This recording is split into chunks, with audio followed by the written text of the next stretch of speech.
This time on Trying Not to Sink, we're going to go visit our 355 Carver at Pier 5 in Philadelphia.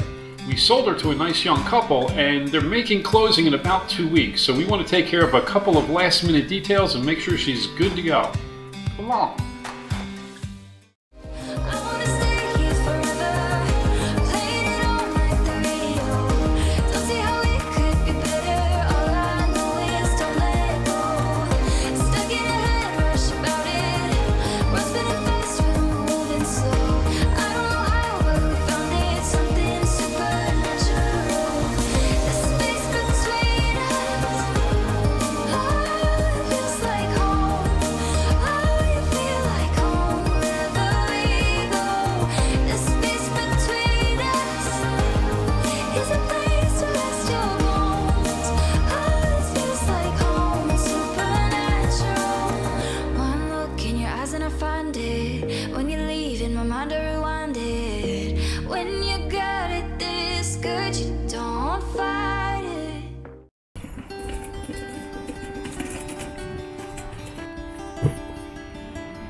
Our goal on this trip is to replace a cracked lens on the hatch, to install a repaired isinglass window that Lynn has already replaced the isinglass on, and to replace a bolt that broke on the strainer for the generator when I was opening it up at the close of last season to winterize.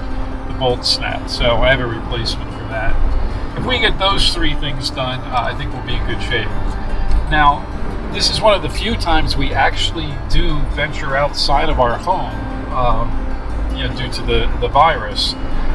We spend almost all our time at our house.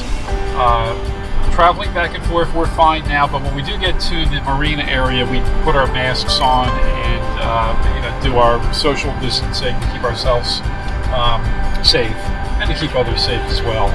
Once we get inside the marina and at our boat, then we're fine because no one goes on the boat besides us. So anyway, we're almost at Philly, and we'll check in later.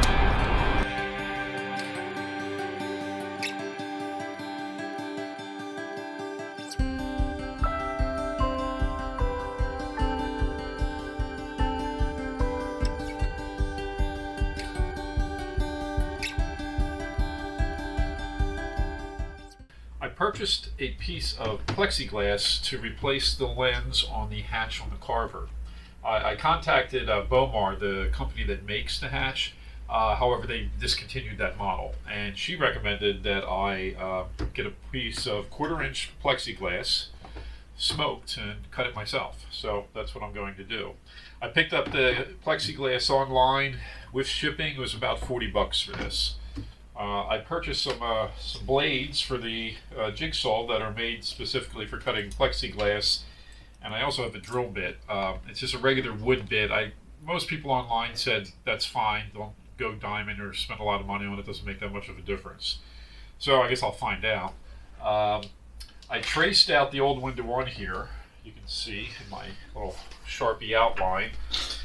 And I did a couple of practice cuts to see how fast or slow I should go with the blade. And the answer is slow as hell. As hell slow you need to go. Otherwise, the plexiglass starts to melt. Oh, really? Yep. That's that smell. Yeah, so let's give this a shot. I hope I don't destroy my $40 piece of plexiglass. Yeah, not either. Just want to get her done.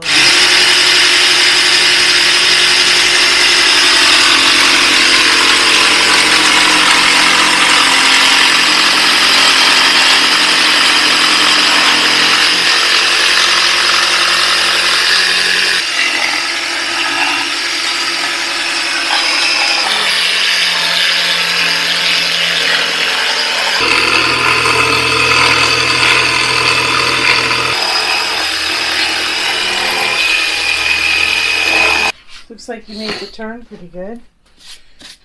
Yeah, that's pretty good. I'm happy with it so far. Okay. So you want to tell me about that bit that's on the end of that? Is it special or just like No, it's just a wood hole cutting bit. a wood one? Yeah. That works on this plexi? It's when I asked people online what they thought about it. So according to the internet, Which never lies.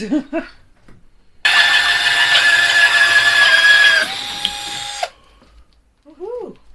she fits. Like a glove. Yep. Beautiful. How does she stay in there if there's no clamps to clamp her down? It'll be the butyl tape, and then I'm going to run a bead of caulking around it. And that will keep it in? Yeah. Well, there's also, it's mounted to the arm too, but that'll keep it Oh, in. that's right. I see. Okay. That'll keep it in. Okay. Whoa! Don't let it go away. So why do they call that beetle tape? It's not beetle tape. Oh, what is it? Oh, Butyl tape. butyl tape. Okay.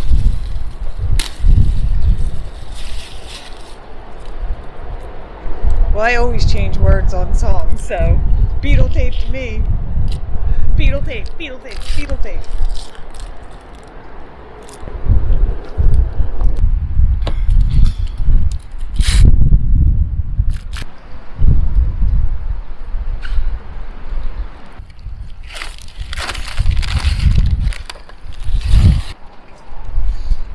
Here we go.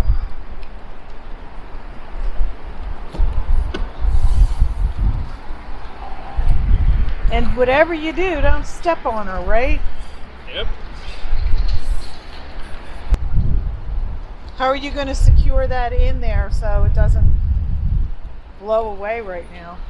Oh, it won't go away. I don't know. I kind of don't. It's pretty windy. We got some intense gusts. I can't even get that stuff off my fingers. It's like you're holding it. Save that. There's more. I know, but they say to save it. You can use this. This costs like $10. I know, but you can And I use have more this. than I'll use in a lifetime. Yeah, this you can use in nails. Don't worry. You'll be happy to have it. Then you can share with other boaters. Why are you putting that blue tape down? Because when I caulk it, I'll be able to pull the blue tape off and then pull this off, and it'll be like a perfect little caulk, almost like a gasket. Okay. It'll look much better if I do it this way. Whoa.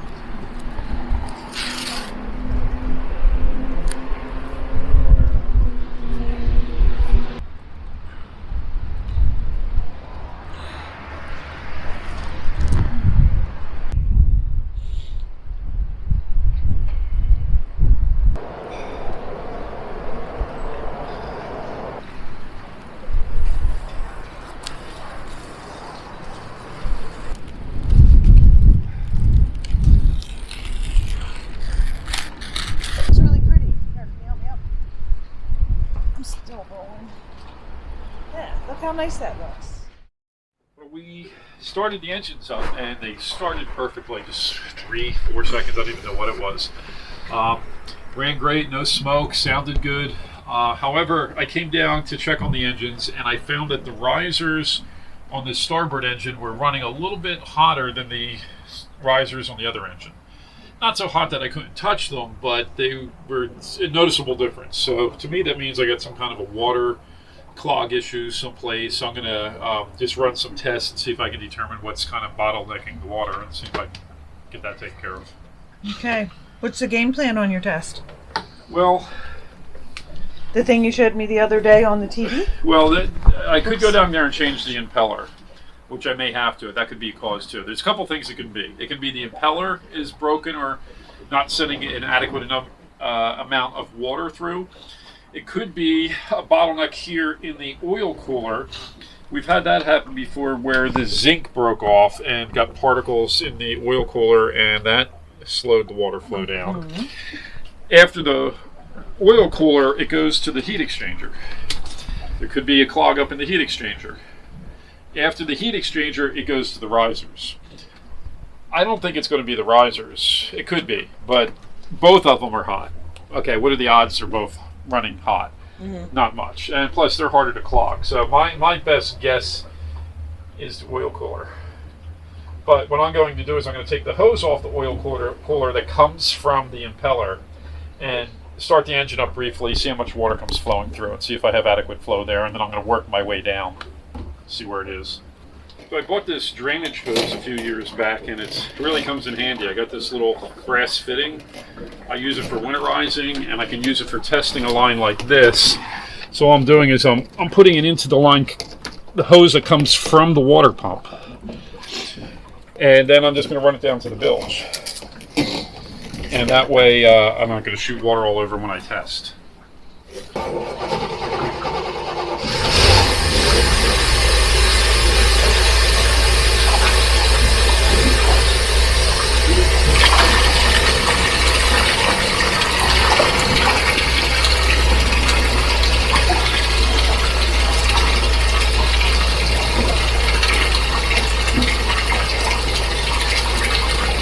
Okay. The zinc's good? Yeah. Oh yeah, it looks good. Well, at least we know the zinc didn't get eaten up and broken apart and put in there, so it's probably just debris. So maybe backwashing it is the good thing to do. It's only, the oil cooler is 2 years old. I put it in. We have not been in salt water in this boat since then. Yeah. And you know, I checked the zincs last year. This zinc's 2 years old too. I know, nothing. So we're not getting any, you know, we're not getting any crustaceans in there. We're in roughly fresh water. Yeah. And all I can think is maybe we sucked up something into it, some leaves or something. You know, what's odd about this boat is there's no strainer. I don't know why. I mean, there's a screen on the outside of the boat, but there's no strainer there. Yeah, that is odd. Yeah, I mean, but I mean, I guess all Carvers are like that. Yeah, I mean, it's nothing we did. This model, yeah. May not be a bad idea to put one in, you know. Yeah. But What does it look like it is? heat exchanger. Oh, so what Well, that's next in line. We're getting good flow out of the oil cooler. After the oil cooler, it goes to the heat exchanger. This big blue tube there. So I'm gonna get the output from that and see what kind of output we have on it. Okay. And if that's a problem, what do we do with that? I take it home and clean it. Okay. So there's 2 risers on that, right? Yeah, one for each side. Okay, and the water goes through there. Water goes into the heat exchanger and it cools off the heat exchanger. And on its way out, the water goes through the risers and mixes with your exhaust flow. I didn't know there was 2, but Yes. that's interesting. So, okay. So the risers have to be non-fresh? The riser, yeah, the riser has the outside water, the river water. Mm-hmm. The heat exchanger has both. What happens is the water coming from the river runs around like the outside jacket of this heat exchanger. The inside has your regular antifreeze that circulates through your engine. It gets cooled off by the passing water that's coming from the river. So we don't have a antifreeze type of problem. That wouldn't cause risers to get hot. The river water not flowing through and making it to the risers, that would cause them to get hot. So I'm going to check and see what the output of this is. So far we know the input's good. Mm-hmm. Just for the hell of it, I'm going to check the output, and that should be bad. Okay. Seeing the flow outside of the heat exchanger.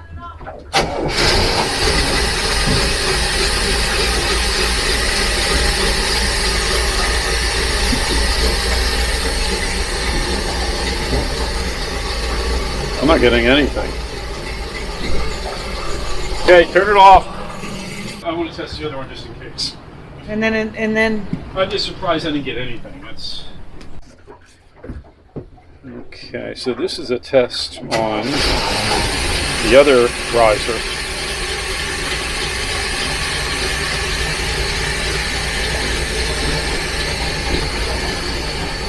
I am getting nothing. So what's the scoop?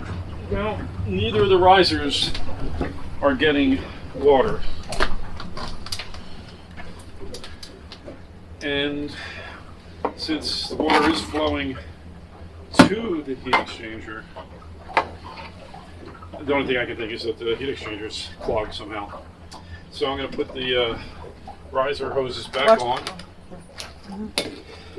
and then I'm going to start taking this off. Okay, so I took the hoses off the heat exchanger. There's about 5 or 6 of them that go on there. Then there's these 2 straps that hold it in place. So I'm going to be removing those, and then it should come right off. Famous last words. What's that tape stuff around it? I don't know, it's just to cushion it, I guess. It just feels like heavy duty electrical tape. Okay. Well, it's a good thing you spotted this. I mean, You know, I always test them once in a while. Just feel them, make sure everything feels good. Eventually the engine would have probably got too hot, but that would have taken some time because the coolant would have kept it cool for a while, whereas the exhaust, it could have been, we could have burned up our exhaust pipes. yeah, it showed no temperature, hot temperature when I was in the upper helm. Yeah, because we didn't run it long enough. Yeah.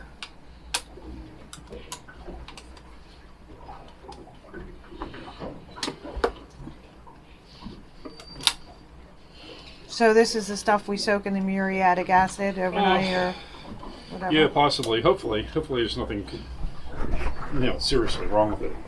We could always buy a new one if we need it. How much generally do they cost, do you know? I don't know. I think it's probably around $300-400. I don't know.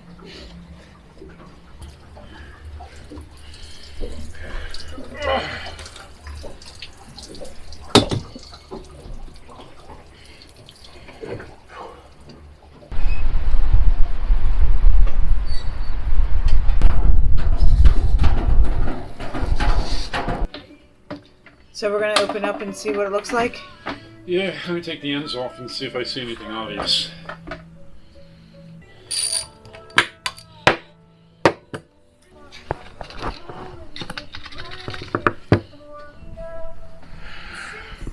Can't really tell till I get the other end off. Oh. You should be able to see through it.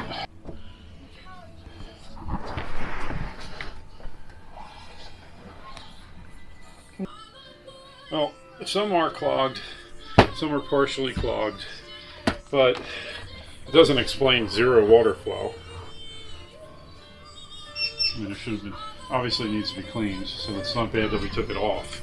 Oh. But I don't see anything that would cause complete shutdown of water.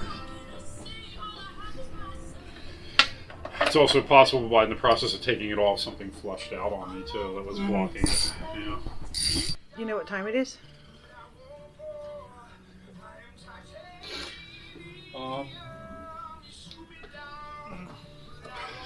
Wine o'clock. 1 o'clock, yes. It's 5 o'clock somewhere. Not here because it's only 3:38, but we accomplished what we wanted to do. Well, for this step this weekend. I'm not 100% sure this is going to cure. This is okay. It's preventative maintenance needs to be done. But I can't see what else it could be. The water was not coming out the other end of this thing. And I'm not talking about the fresh water. The fresh water, okay, I get. That's, the thermostat's off because it wasn't warmed up. But there's some rocks. Yeah, that's what I got. Rocks from the other side. Quite possible we had a whole bunch of rocks shoved in the holes, and as soon as I let the water out, they washed with the water. Yeah. Yeah, who knows? But yeah, these tiny rocks. Little pebbles. Okay, so what I did was I took a skewer and I cleaned out all the honeycombs. They're all good and clean now. And I backwashed it with some hot water. And looking through it, I know you can't see through it on the video, but they're nice and clean now. So I'm going to put it back together now, and then I'm going to call it a day. I'll install it back on the boat tomorrow because that's going to be a pain in the neck. And before I do, I'm going to take a hose and I'm going to run a hose through it too once it's all back together and make sure it's flowing good. Something I noticed that I think is pretty cool. It's a peace sign. Groovy, right, hon? Yep. And hopefully this gasket makes it one more time. Yeah. So what I'm looking at right now is the tubes. They look like they're copper. Are they copper? Yeah, I think so. I think the whole thing's copper. And this looks like copper too.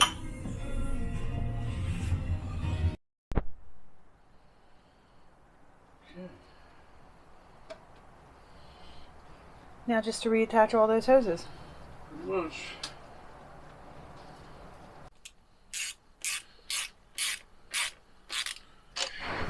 Well, all the hoses are now connected. And I'm just tightening up these brackets. And then we're going to test her.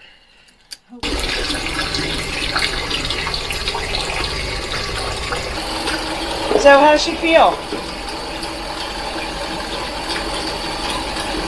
Good. Okay, she's got a nice flow out the back. We're actually cold. Oh, good. That's good.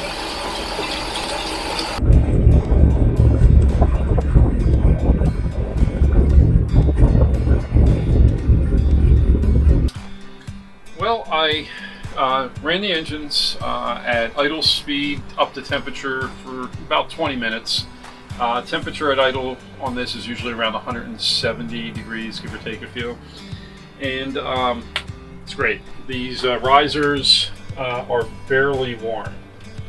I'd say if they're one of my kids, I'd say, yeah, you got maybe a 99 fever. So that's running great. This one over here is the same way. I mean, if anything, it's cooler than my skin. So apparently that was it, and we're good. One thing off the list. One thing off the list.